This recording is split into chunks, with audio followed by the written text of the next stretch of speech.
We'll go ahead and get started for the second meeting of the Appropriations and Revenue Committee. Madam Secretary, please call the roll. Senator Chambers Armstrong. Senator Boswell. Senator Funky Fromeyer.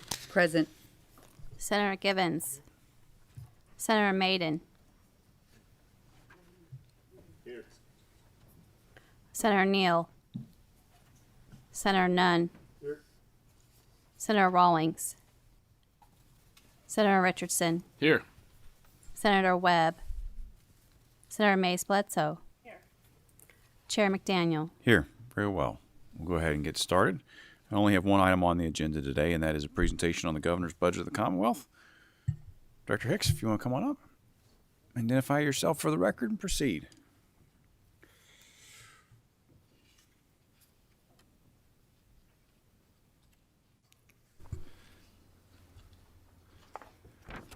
Let's see.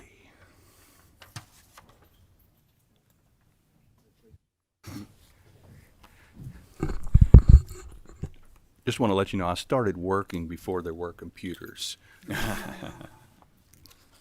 Oh, there it is. Thank you. Thank you. Thank you, Mr. Chairman, members of the Senate A&R Committee. Appreciate you allowing us time to come and present some information about the governor's recommended budget for the next biennium.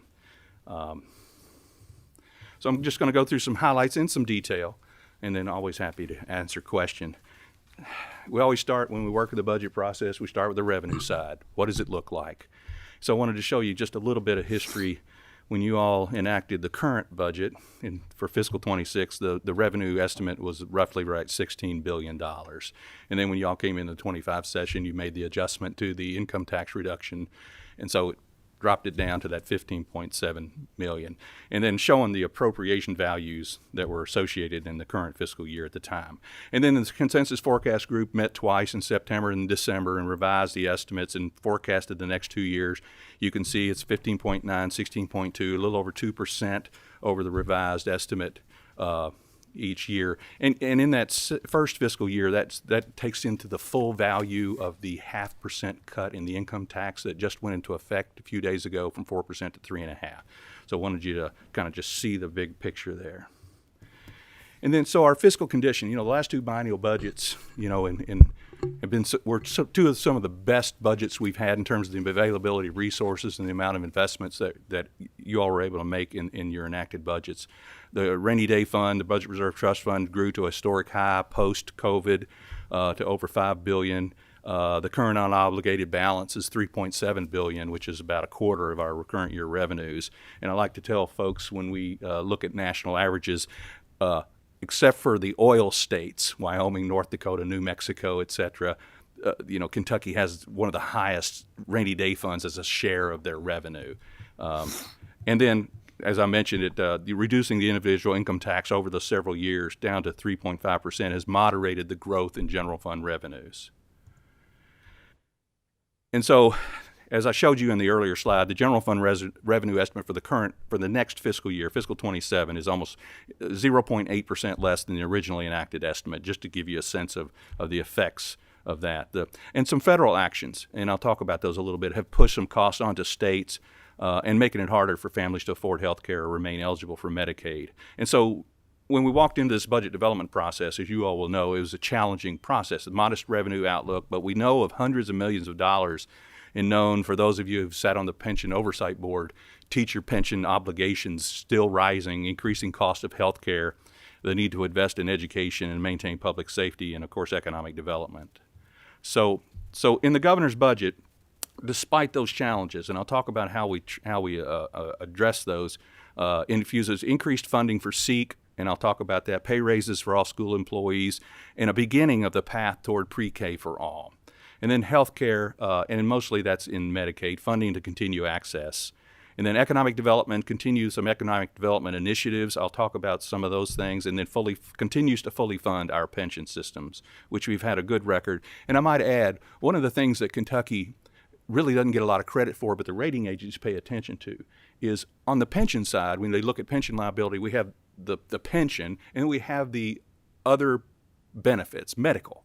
retirement medical. Kentucky is one of the top 10 states in the country in the funding ratios of our medical pension plans. Right, a lot of states, we're not very high on the pension side, but we're moving in the right direction. But on the medical side, we're one of the best, and just want to always point that out, and I do with the rating agencies. So, what was the approach we had in developing the recommendation, given modest revenues and some really known large, needs and investments? So, we started with, in the current fiscal year, we ended up with a $156 million revenue shortfall in the general fund after the December consensus forecasting group. And so as we were prepping for that, right, we thought it was going to be $300 million in September. So we started working with all our agencies, not only about resolving the shortfall, but planning for this upcoming biennial budget. And so when we asked the agencies to give us some ideas, we said, I want recurring expenditure reductions, not one-time fixes there. Because not only do I have to resolve the shortfall this year, I knew that we needed to go lower in some of these cases as we moved into the next biennium. So we did budget reductions of $78 million roughly, and that's from just the executive branch agencies. And then we looked at we worked with the agencies, where else can you trim? What are some other reductions that you can live with? And so we came up with a number of those. And we always pay attention to debt service. The last two budgets have had the record numbers of general fund bonds. And so, we only sell debt when we need the funds. And so we pay close attention to that. So we're going to have a lower debt service in the first year simply because of timing of issuance. And then another positive thing is lower retirement contribution rates. And that's because of the extra efforts that we've been making in not only funding the actuarially determined contribution, but adding additional payments to our pension systems. And of course, the market's done well, and that's always helped. And so we actually have lower retirement contributions. And I want to make clear the numbers that I'm referring to here are only the general fund. And John, I'm going to interrupt you just real quick. Director, I'm sorry. I'm going to interrupt you just real quick. Yeah. On that lower retirement contribution rate, are we still making the ADEC as requested by the actuary, or are we using a different rate? No, we always start with the ADEC, right? And so on the KERS non-hazardous system, which is the largest of the three state government systems, they now, due to House Bill 8 of several years ago, now have that fixed allocation. So basically, here's the mortgage payment we've got to make. And so we then determine the rate based upon an estimate of payroll. So that number will modify each year because we know what we got to pay, and then we estimate what our payroll is, and we come up with a rate. And so one reason that the rate's dropping there, not only is the improvement in the unfunded liability in general, is because of the extra efforts we've made over the last several years in state employee salaries. We've been able to raise them. As a result of that, we've been able to hire more and retain more. So the combination of those two things, I think, are the reasons in the KERS non-haz that we've actually had some modest reductions in the retirement rates. But those are the rates from the actual. Absolutely. We're doing what we're supposed to do. Paying the bill as we're supposed to. Right.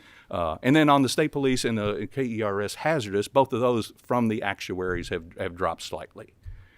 A few one-time funding items that we removed out of the budget, some lower internal service costs. We have lots of internal service funds that are in the Finance Administration cabinet and other places. Our property and casualty insurance, boring stuff. We've really done a good job with our negotiations, and we've had a reduction in the cost of those things, even though we have a higher number of properties.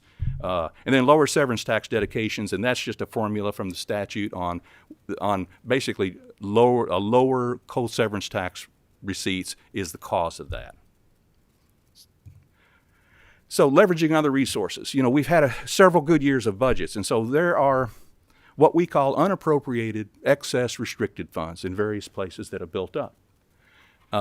And so in this budget, to contend with the modest revenues and the higher needs in Medicaid, education and pensions, we wanted to deploy some of those. And so we've devised some examples, some actions here to primarily, in the first year of a budget, if an agency, say, had $20 million in leftover money in restricted funds, and that wasn't planned to be used, we could take that $20 million and drop it into their budget and reduce the general fund by $20 million for that year.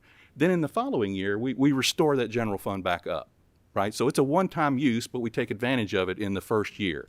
And the big one here is from the Department of Insurance, $350 million that have built up year over years over years that we have devoted in the governor's budget to the Medicaid budget in the first fiscal year. So dropping the general fund by 350, raising the restricted fund in 350, transferring those funds. We thought that was a productive use of funds that have been sitting there in essence. Is that the health insurance trust fund that we've No, used no, in that is the previous years? Department of Insurance. So it's actually at DOI. Yeah, at DOI, right. You know, all the license fees that they receive every year is just built up over time. So no, we're not touching the health insurance trust fund. It doesn't have the excess that we've had in the past. I appreciate you asking. And so, and also in doing the budget reduction and the development of this budget, areas that were basically exempted from cuts: K-12 education, Medicaid, post-secondary education. Then in there, I'm talking about the institutions, particularly the state police and public safety and juvenile justice, as we've got challenges there. Pension contributions and student financial aid. The governor's budget continues to devote all the lottery funds to student financial aid. So that's kind of where can we trim back? What other resources can we utilize? What did we exempt from reductions as we kind of move into where we want to spend money? So let me switch over to the use of the Budget Reserve Trust Fund. As I said, we've got $3.7 billion in unobligated balances. The governor has a set of ideas here that he wanted to propose that are both timely and related to some current issues. One is the Affordable Housing Trust Fund. He wants to put $150 million from the budget reserve into that fund. That's been a long-standing fund that's administered by the Kentucky Housing Corporation. It leverages $8 to $9 to 1, and so that could be $1 billion, and that's been its past history. Secondly, as you all have heard, the H.R. 1 out of Congress passed July 4th is going to reduce Medicaid payments mostly to hospitals. They're called state-directed payments in our terminology. And they're going to reduce them 10% each year to get to a Medicare rate. And so we've had a national entity, or the University of North Carolina, which looks at rural hospitals across the country, had estimated Kentucky may be at risk of losing 35 rural hospitals. And so the governor wanted to come up with an idea to help bridge some of that. He came up with $125 million to assist rural particular hospitals in reaction to that. We're working with Secretary Stack of the Cabinet for Health and Family Services on some ideas on how to array those funds. We separately got the Rural Health Transformation Funds from the federal government, but they were very clear. You can't use that to, kind of buck up your operating budget. You've got to use it for transformation type of activities. This idea is to kind of help provide some financial bridge. The governor talks about worrying about certain service lines, like maternity care and other things that may melt away in certain rural hospitals. Thirdly, the Affordable Care Act federal premium tax credit, which is currently in the news and has been for weeks. Those premium tax credits expired at the end of December, haven't been renewed yet by Congress. He wanted to put in a funding source, $100 million, to help those who have lost some of those additional federal tax credits when they purchased health insurance on the Kentucky Exchange Connect. Utility assistance, $75 million to assist low-income Kentuckians to afford their utility bills. During COVID, we had a project like this out of federal dollars that we worked through the community action councils to deliver. So we've got an administrative process that can do that. And then food assistance, $50 million to Feeding Kentucky to help Kentuckians with rising food costs. And Feeding Kentucky is that consortium of 7 Kentucky food banks that has a very good process of distributing fairly, assistance, your donations, my donations, and the governor wanted to add $50 million to that. So going into the operating budget, and we talk about education.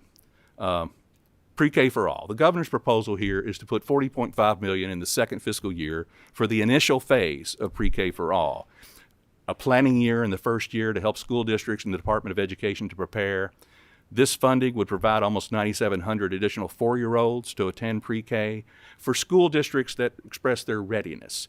And the governor says there are a couple of options, and so this is just funding one option. One option is to initiate this supplemental program for 4-year-olds for school districts that are ready, versus another way, which we've done over the past years, where when we've increased preschool in Kentucky, we've increased the federal poverty level that makes someone eligible.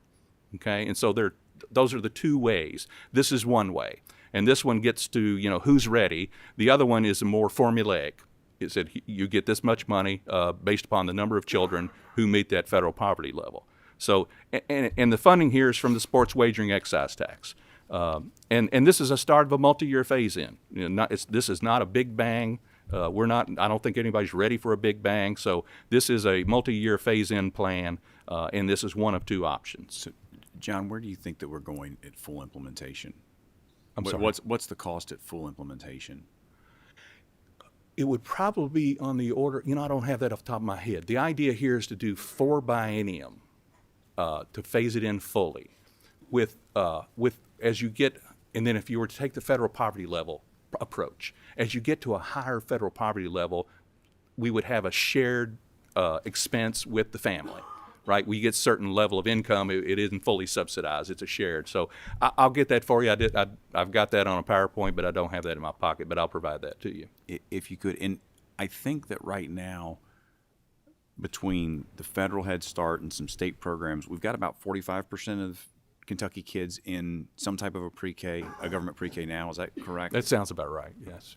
Yeah. Okay, thank you. So we move to elsewhere. School employee pay increases. The governor is proposing in his budget a 3% salary increase for all full-time school personnel. That's about $159 million per year. Guarantees it's not run through the SEEK formula. It's sufficient money to working with the Department of Education for every school district. And then the second year, something that's just come upon us. Right? In 2010, the General Assembly enacted, based upon a significant amount of work, we weren't pre-funding our teachers' medical and pension back then. We were not doing that. And so everybody came up with the idea of putting more money in. And so back in 2010, we had school districts starting to contribute. We had retirees under age 65 to start to contribute. We had the teachers and other certified staff to contribute, and then the Commonwealth contributed. So 4 pieces of more money. And over those 16, 17 years, the actuarial determination from the last valuation that was ending June 30, 2025, says that in the second fiscal year, fiscal 28, the medical fund is 100% fully funded.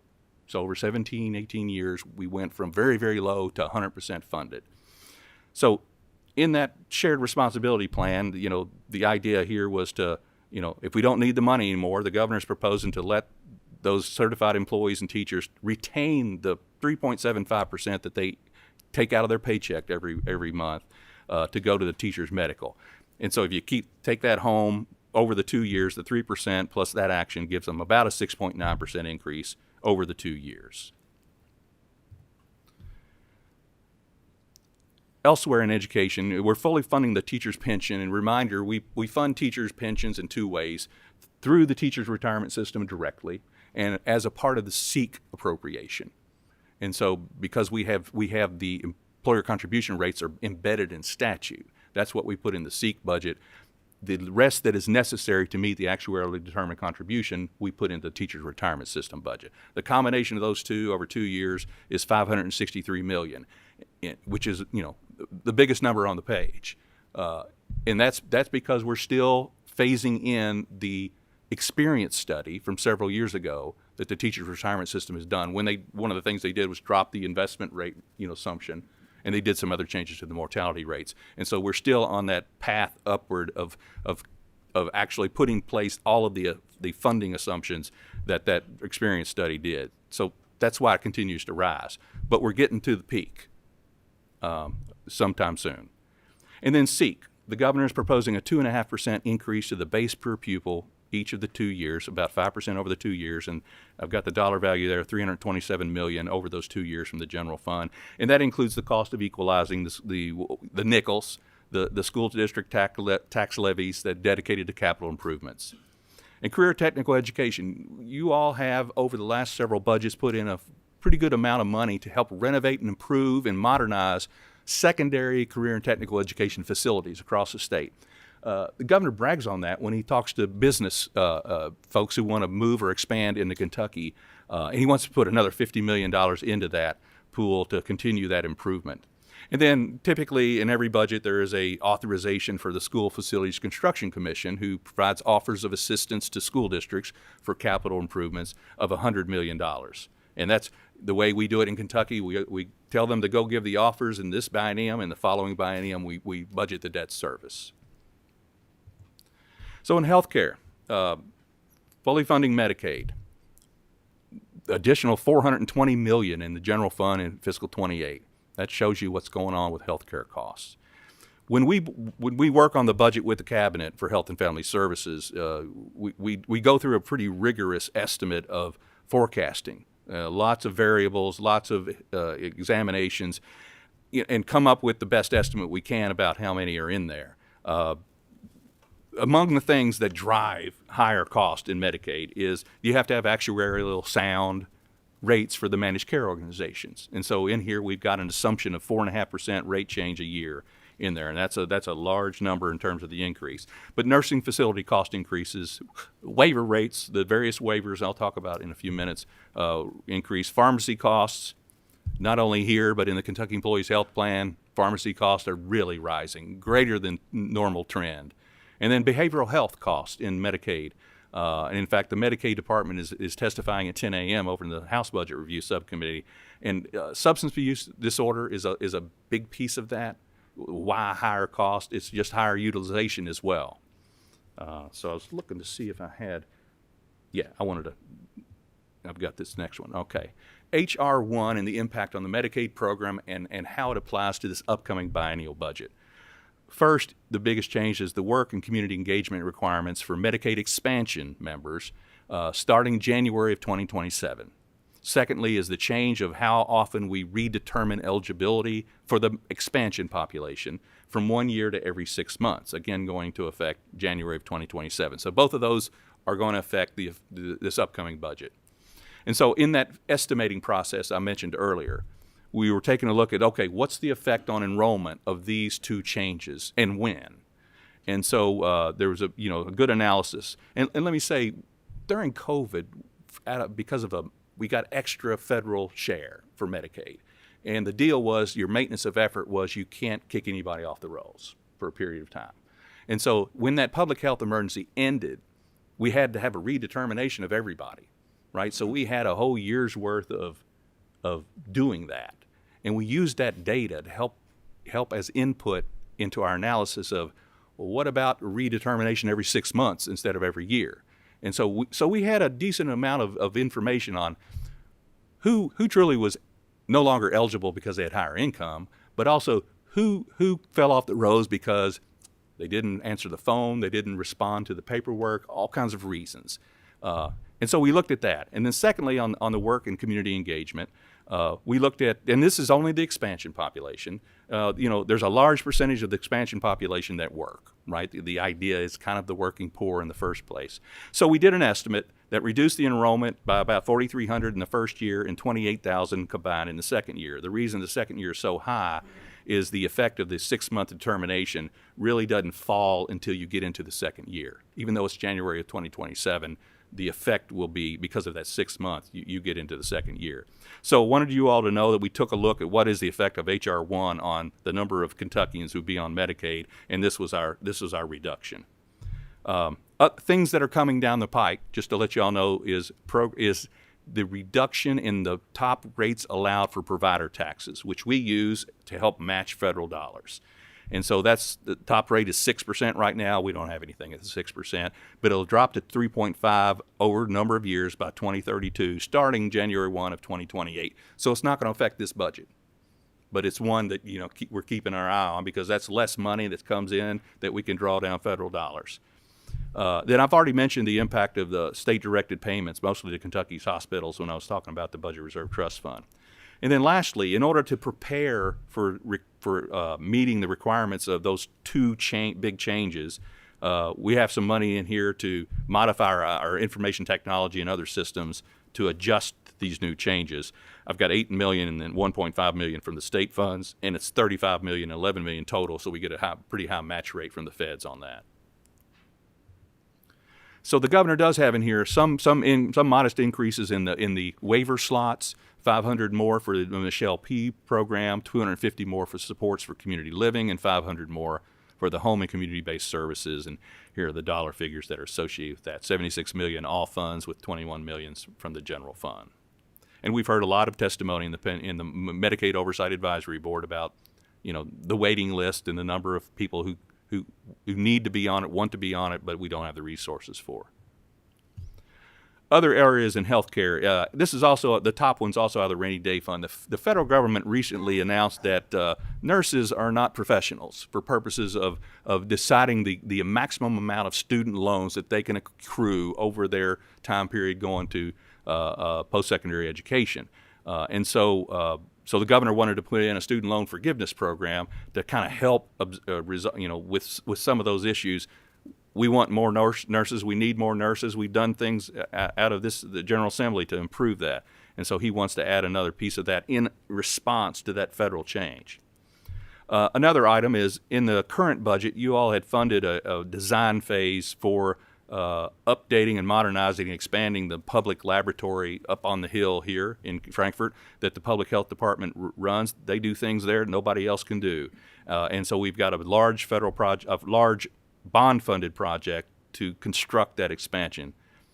And then lastly, in behavioral health, we run psychiatric hospitals and other institutions for those in need, and cost increases have really hit them hard. And so the governor is putting in another $20 million each year from the general fund to help. Not only is the cost increases, we're having increases census numbers. And so we're trying to address some of that need, in this budget. And I would say, when I went back and opened this talk, I talked about the two really good budgets in the last two biennial. We had lots of additional budget items that were funded, that you all funded. In this budget, there are not lots. There are handfuls. And I'm identifying them here today, but just the distinction here is we had a lot of agencies that asked for things. They say they need things, and the answer is we can't do that much because we don't have the resources. And so we're focused in on the priorities. Several other initiatives out of the Budget Reserve Trust Fund. In economic development, continued funding. This is a repeat of the current budget. $70 million more for the site development program called Kentucky Product Development Initiative. That has been highly successful, spread all across the state. It's really improved. We went from shovel ready to build ready in a lot of sites, and it's really been a positive for locating in the both new businesses and the expansion of businesses. And then the mega project funding, is another $100 million. So we have the $100 million in the current budget, and that's just to help ensure sites and infrastructure that are attractive to projects that are considering, other states. And this is kind of the closing fund, the governor would call that, when he's trying to attract fairly large, business investments. And then lastly, a new rural economic development fund, at $25 million. In the current budget, the use of the Budget Reserve Trust Fund, you all passed House Bill 1 and Senate Bill 91. And one of the projects in there was $25 million for a project in Shelby County. That project became not necessary because we actually had a energy storage manufacturer move into that facility and worked out great. Didn't need the $25 million. We're proposing here to use that same $25 million for this new Rural Economic Development Fund. Secretary Noel will have a lot to say about what he wants to do with this. His idea is let's try to put in an incentive there for locations in Kentucky that haven't had the advantage or the luck of getting new business to come in there. And so we're trying to focus on those areas and in combination with other incentive elements such as the new markets tax credits, which require some complexity there. He wants to leverage some funding to help focus on that. And I would and when you have an opportunity with Secretary Noel, he can go in more detail on that. A couple things we've talked about: talent attraction. We've been talking about that for several years of funding over in the Economic Development Cabinet to help attract Kentucky's talent to Kentucky's workforce and to promote and market Kentucky's employment opportunities. We're hearing more and more. I think the census data came out today about the movement within states, between and among states, and they're talking about the lower cost of living in the South and the Midwest being an attraction. This is another piece to help with that because people can sometimes now live where they want and still work where they were going to work. We've talked about expanding. We haven't expanded our foreign trade, economic development offices in a while, and we do not have a presence in South Korea. South Korea is becoming a big investor in the United States, and so Secretary Knowles asked for just some modest funding here to have representation in South Korea. In post-secondary education, as I mentioned before, no general fund budget reductions. And I say this to certain state agencies, that means you're a winner in this budget. You had no cuts. Now, the governor did propose to retain the $115 million that are in the post-secondary education performance fund into each institution's base general fund to create some budget certainty there, because that has been the place where you all have added money. When post-secondary's gotten more money, it's been in the performance fund, and it's done some good things. One of the things that maybe is a weakness of it is it doesn't permit the institutions to count on that money as they do their planning forward in the budget process. In the capital side for post-secondary, still a fairly healthy. We've had, in the last two budgets, $3.1 billion in bond-funded projects, general fund-supported bonds for post-secondary institutions. It's really done a lot. Asset preservation funding as well as new construction. The two biennia before that, like $67 million over those two budgets. So really, really very small. So in here, we got $768 million in bond funds, a combination of priorities expressed by the institutions, both new construction, renovation, as well as asset preservation. And just to give you all a sizing exercise, it's about 45% of all the general fund supported bonds that are recommended in the governor's budget. We've got a spreadsheet that goes back years and years and years, and we look at who's got what share of the general fund bonds over time, and post-secondary is always number one on the list and continues to be. Student financial aid, 100% of the lottery funds are devoted to student financial aid. We do have an item in here in the middle from the Budget Reserve Trust Fund, the Kentucky's Affordable Prepaid Tuition Program, which is shut down, but it still has liability. And the law says, if we still have a liability, then the Secretary of Finance must ask for the money to pay for it. In the current budget, it was still amortized. So $6.8 million in the current general fund budget for that. We're proposing to use the one-time money from the budget reserve to fully pay down the liability. And what that saves out of the current year budget is $6.8 million, and we don't have to pay any more. Another unique item is in Eastern Kentucky University, their efforts at getting in place an osteopathic medicine program. The accreditation entity over that requires any institution to have an escrow reserve that they basically put in the bank to move forward with their program, and these funds, will be returned ultimately once Eastern Kentucky University has passed all of the program performance requirements. So this is parking $42 million in a trust account so that they can move forward with the program, with the idea that they'll complete that and the funds will be returned. In public safety, in state police, we've done had a lot of improvement in. You all changed the salary schedule for state troopers and commercial vehicle enforcement officers. That they have a salary schedule now in statute, unusual for a state agency. And so it has, not unlike an education salary schedule, it has movement up based on rank changes and years of experience. And so we've, so we're funding that. That's $5.6 million in the first year and 11 in the second year. And then in addition, the state police, unlike a lot of their competitors in local law enforcement, do not pay overtime. They compensate through comp time, compensatory time. So it doesn't hit their paycheck. And that's been a disadvantage in the recruitment efforts for state troopers. And so we wanted to, we looked at that and wanted to propose an idea to where we would pay them the time and a half rather than the comp time.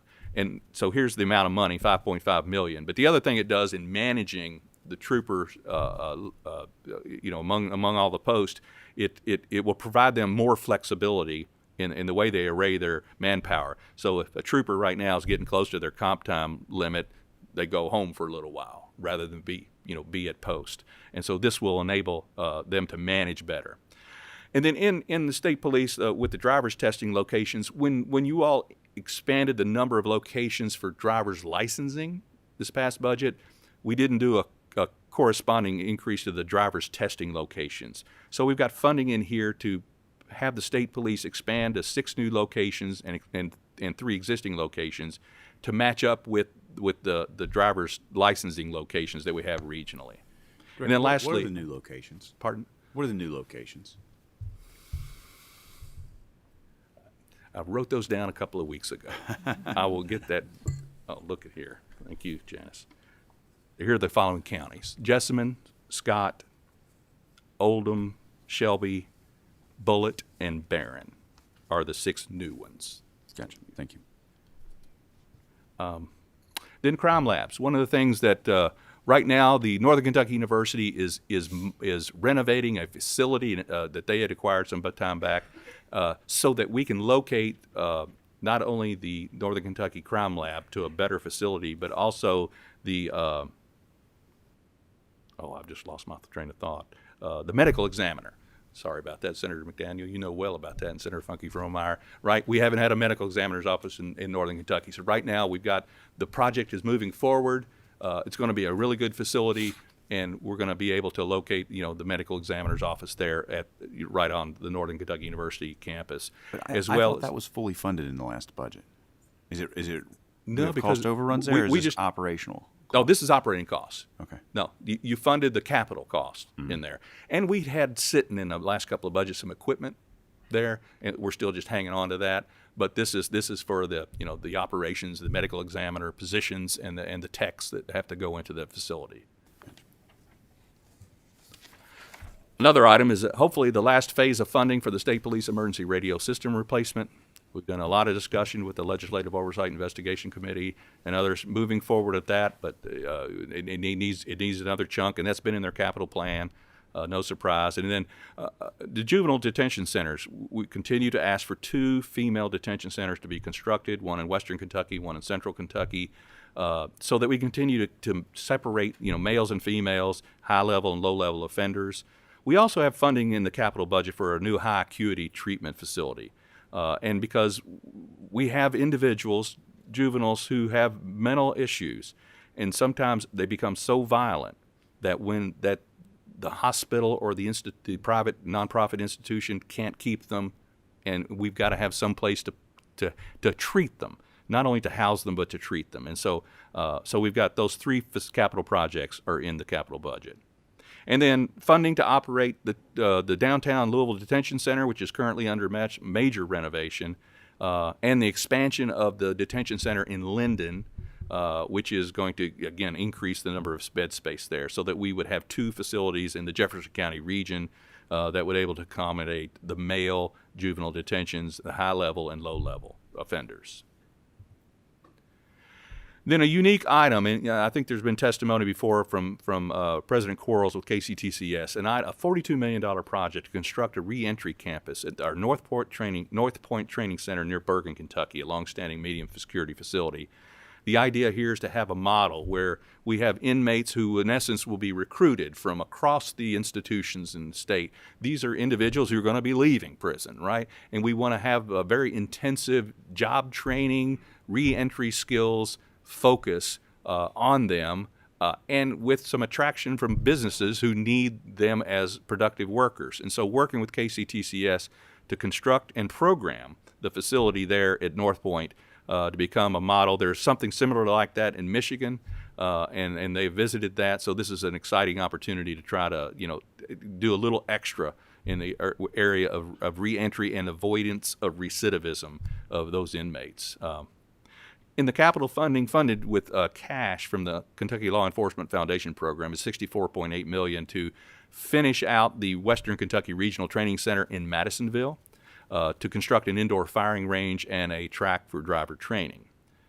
And then lastly, a small amount of money for to create a Kentucky Cyber Resilience Task Force, and that out of Homeland Security. And this is to enhance, the idea here is to, when necessary, bring together all the resources of the public sector and the private sector here in Kentucky to deal with and recover from cyber incidents statewide. So we want to create a capability here that we currently do not have organized.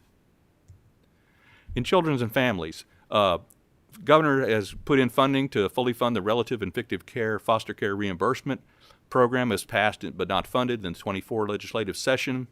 Out-of-home care, we've had other testimony where we've had a little bit of crowding out of the out-of-home care funding from the changes in the TANF program. That is fully that's the TANF is fully federally funded. So we've been using some of the TANF grant. It's eligible to be used for out-of-home care, and we've nudged out some of that funding based upon some other changes. And so we're asking for $22 million each year to help that budget.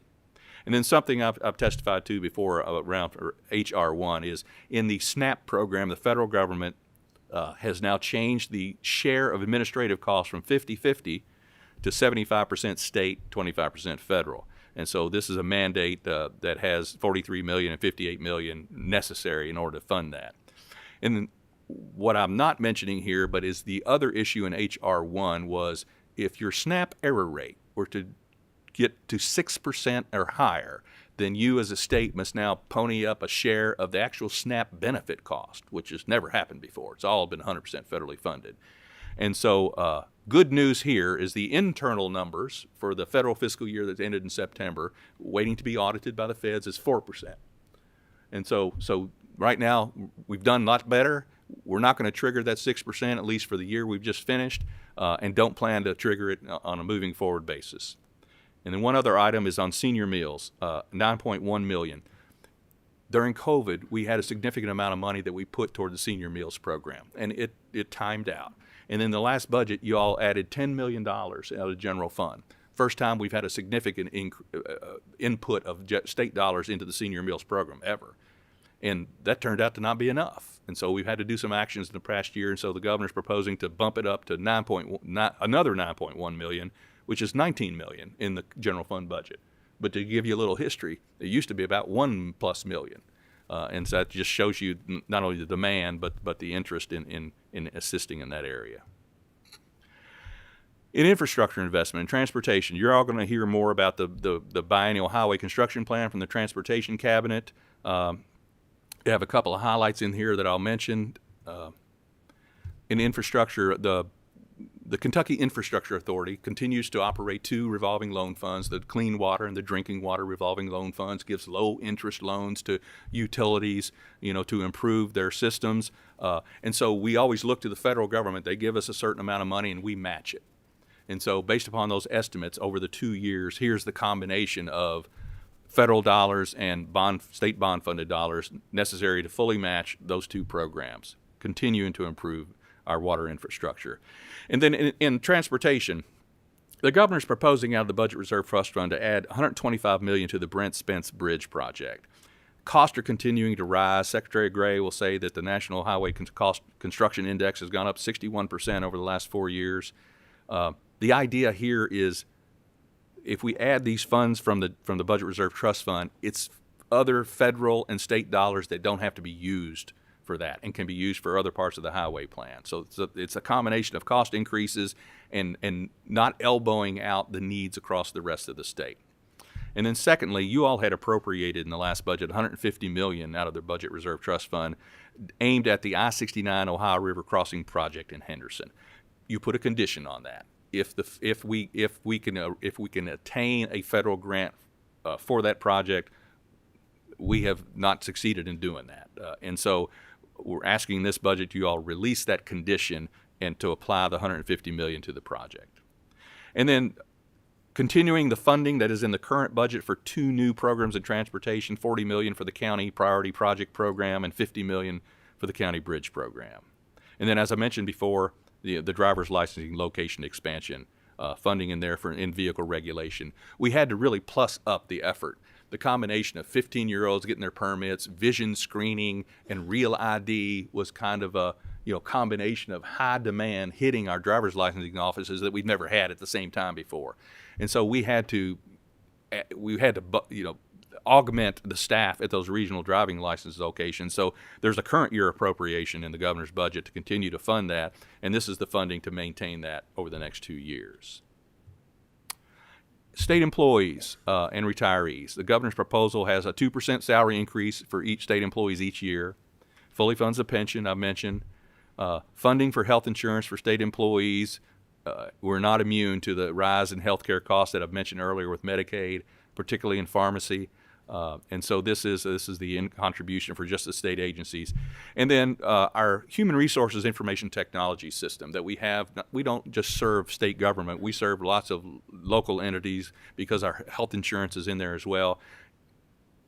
The software vendor is already scheduled the retirement of their support for this critical mission critical system. So we have to replace it. And so we've got a fairly significant project, IT project, in order to replace that in time so that we don't have a critical system like that no longer has support. Other capital projects, we were able to, in the governor's budget, increase the size of a lot of agency maintenance pools. That's really critical for them to kind of keep up, defer, get ahead of problems, all kinds of building systems. One of the reasons we're able to put more money in it in this budget is because the source, the Capital Construction Investment Income Account, is an account that kind of collects interest income from restricted fund accounts that they don't get to keep or the general fund and road fund don't have. And so it's built up. And so we were wanting to use a lot of that to help fund, these areas with high physical plants, corrections, parks, veteran centers, finances, all their facilities. So commending to you that idea is this is a level of funding that we won't be able to sustain subsequently, but it's a good use of funds right now.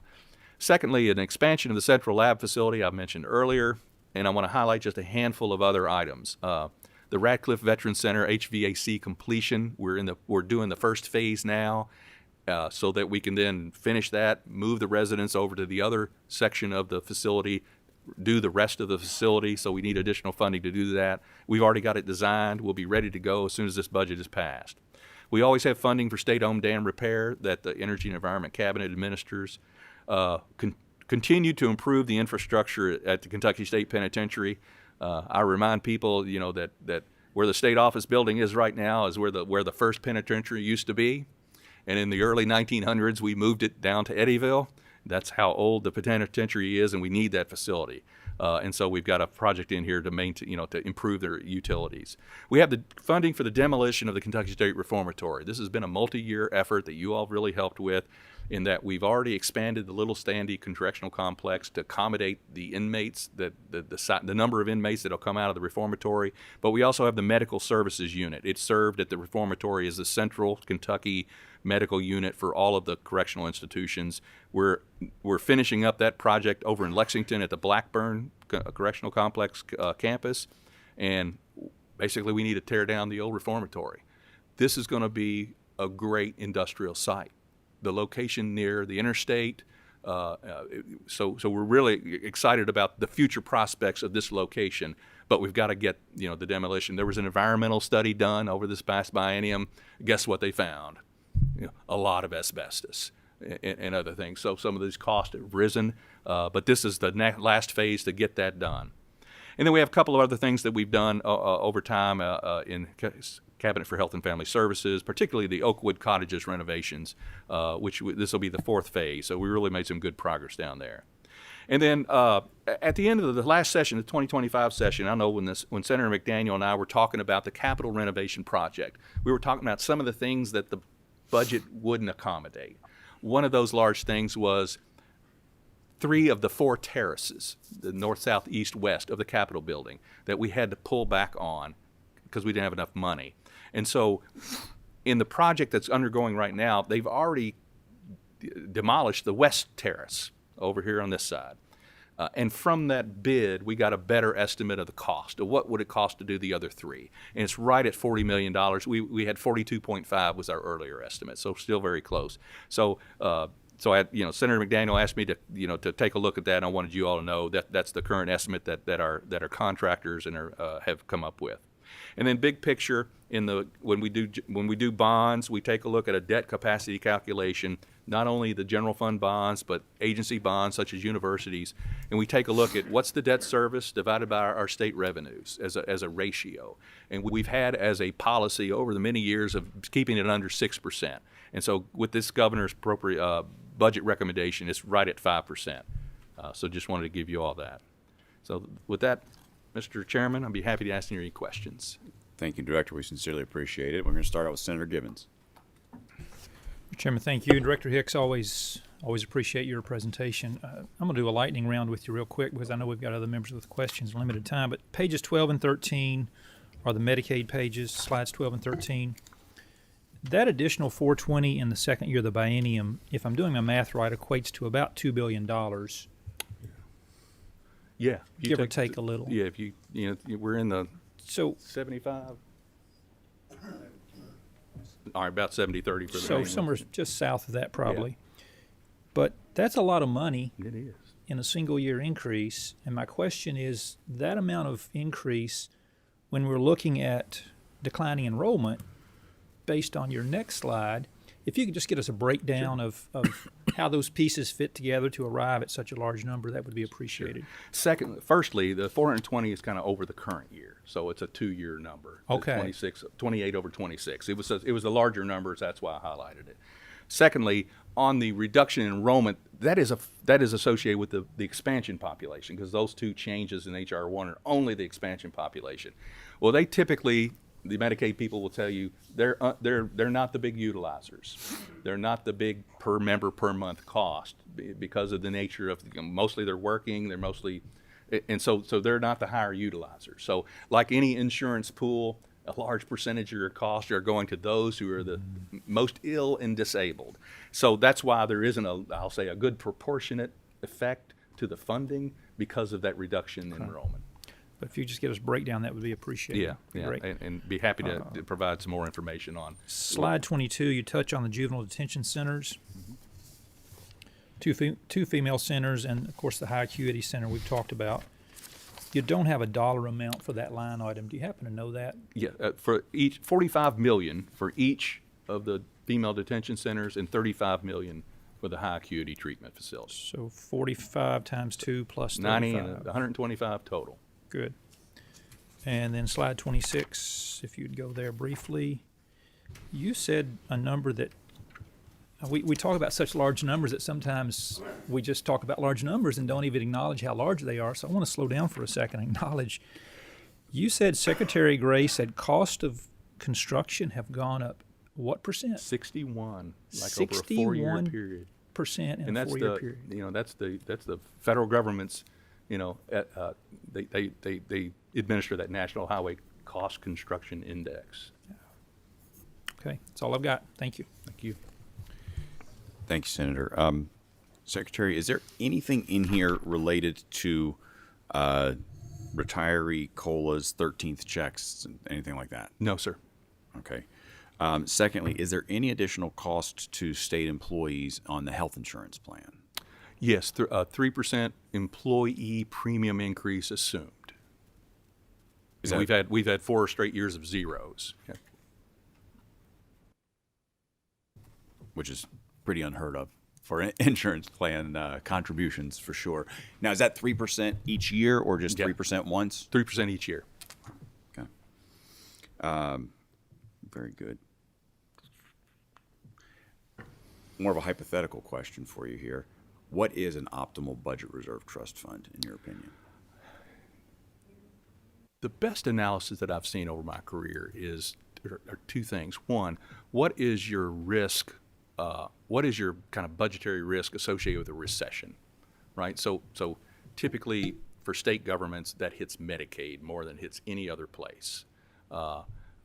Secondly is what is the volatility of your revenue system, right? Your combination. Kentucky, because we've had income tax, a sales tax, property tax, other kind of taxes, we've been assessed as having one of the lowest volatile revenue structures among the 50 states.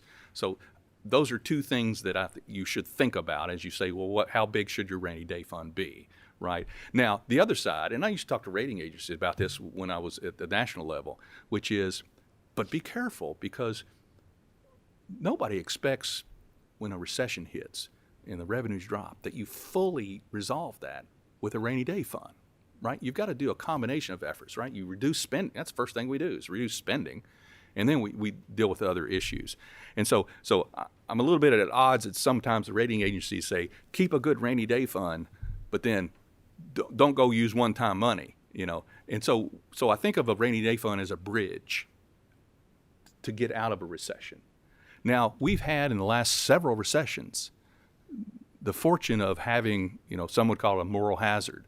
The federal government has basically stepped in with either enhanced federal shares on Medicaid, which is the most efficient way that feds can help states during a recession, or a pot of money. We've had 2 pots of money in the last 2 big recessions out of that. And so we've not had, the really, really bad budgetary effects. Now, we'll say, the financial crisis was pretty bad. The amount of the effect that it had on our revenues was very significant. And so the answer is there isn't a percentage that is correct because it depends on your situation. I would say because of those 2 things, we kind of have lower than average need. And it mostly is because the lack of volatility in our revenue stream. You think of states like California, Massachusetts, and Connecticut that have a lot of high income residents, and their capital gains really messes with their income tax, right? It can go way up and it can drop down. And so they have a lot more volatility simply because they have a lot of wealthy people. We're not in that position. I use that as an example. We're not an oil state. Another example of states that have highly volatile revenue streams, Wyoming and Alaska and North Dakota and New Mexico, they need high rainy day funds because they have high volatility. So with that, I say, now kind of by inference, we have a 10% floor, right? With the income tax reduction conditions kind of being, that's one of the conditions that you'd want to meet. And so in a secondary way, we've kind of set a floor in Kentucky saying no less than 10%. And I would say a 10%, I forget what the median right now is, Senator McDaniel, but it's a little higher than 10%. But with this budget and the governor's proposal, we dropped to 17%. Sorry for the long-winded answer, but that's my esoteric view of a. But it wasn't very specific. No, because there is no one answer. If we had a 10% floor, what would you say would be a ceiling, an appropriate ceiling, roughly? Oh gosh, yeah, for Kentucky, not a ceiling for need. I'd say you're not far away from it with a 10%, and the reason I say that is because you do not want. You have to contend with the reduction in revenues in numerous ways, and one of which is reduction in spending. And so you don't want to rely upon that rainy day fund as being the 100% rescue of a recessionary period because you may not, if it lingers, right, you've put yourself in a position where you're going to then cut again. And one of the things I think we've done a pretty good job with over the years here in Kentucky is working through that multi-year issue when we do have recessionary periods. Good deal. All right, last question to go to Senator Webb. Well, thank you. Kind of a comment too.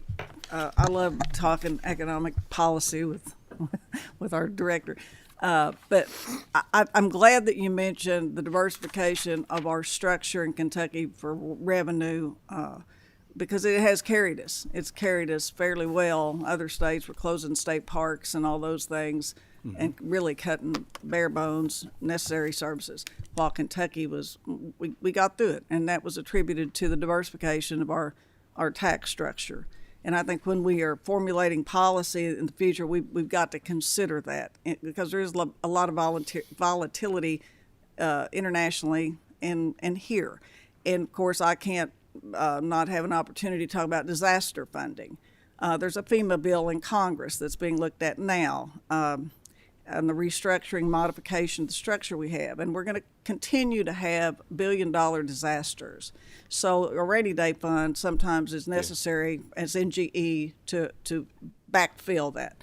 We don't know and may not know until our budget process is complete here what the federal government's going to do in that regard. And I would just say we need to be mindful of that when we do have the Reserve Trust Fund to be able to accommodate what perhaps to backfill what the federal government may not. So that's just something that I think is relevant of discussion at this point in consideration too. But thank you, Mr. Chairman. Thank you, Senator. And I get to bail myself out a little bit because I thought you had a question. So the actual last question then, last comment went to Senator Webb. Last question will go to Senator Boswell. There we go. Thank you, Mr. Chairman. I had several, but I'll just limit to just a couple here if I can.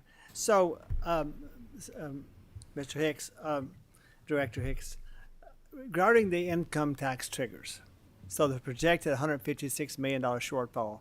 The projections that were made seem like they've changed a couple times, but my question to you is that we all know that because of catastrophes that happened in Kentucky, there was a delay in people filing their income tax. So now we're up into late January. Are you getting any different feel for how that income tax delay has affected our overall revenues? Thanks, Senator Boswell. I understand the question. No, we have, I haven't run that down yet. We have asked the question of the Department of Revenue as we look at the income tax collections each month, as we got into that, it's, I forget, the newer deadline was November, I believe. And so, so we haven't yet, I'll say, dug down in to see, because we did have a pretty good couple of months of income tax collections recently. And so we've kind of posed the question to see, we would look at number of filers, right? I mean, what would you look at? You look at, well, how many filers do you have who had worked, done the extension that was permitted? So don't have those figures for you that, but if I come up with something, I'll be glad to share that with Well, I you. just want to say I'm still very, very, very hopeful somehow or another we can get that 0.5%. And the last comment is that I'm at a $16 billion budget. I saw a lot of requests for new spending, but do you have any abilities to be able to identify any obsolete agencies, for example, where you could actually do some spending cuts? Well, I'd say from a standpoint of a whole agency or a whole program, no, sir, not yet. And I would say that's something, one of the things that I always try to, remind everybody is the dollars that we spend are based upon mostly the statutes that you pass and the federal government grant programs that we agree to. Those are the basis for what do we spend money on. And so, so in that regard, I would say the answer right now is no to the extent of a total program. But I will say this, one of the things that the federal government has done over time, a decent job, is they have a reauthorization structure for a lot of their policies and programs where there's a sunset on and you hear federal Congress has reauthorized this act, right? States don't do a lot of that. In terms of just and what that's done in the federal government is it forces a more rigorous analysis of the effectiveness, of a program. And so I just say that as generically as saying that's a distinction that I do draw between the federal government and states. Thank you. Thank you, Senator, and thanks to everybody. Director, thank you very much for your testimony, your work on this. I'm sure we'll work together more as we advance here. And seeing no other business, we'll stand adjourned until the same time next week.